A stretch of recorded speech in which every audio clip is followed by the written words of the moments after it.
সচিবালয়, যেখানে নিরবচ্ছিন্ন নিরাপত্তা ব্যবস্থা, এমনকি সাধারণ মানুষের প্রবেশাধিকার সংরক্ষিত, তাহলে কি এখানে ভূত এসে আগুন দিয়েছে?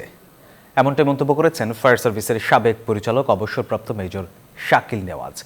আর সাবেক মহাপরিচালক আবু নাইব মোহাম্মদ শহীদুল্লাহ বলেন, ফায়ার সার্ভিসের সক্ষমতা বাড়াতে হবে। শুধু ফায়ার সার্ভিস নয়, প্রতিষ্ঠানগুলোকে নিজেদের সক্ষমতা বাড়ানোরও তাগিদ দেন তিনি। দুপুরে নিউজ 24-কে এসব কথা জানান তারা।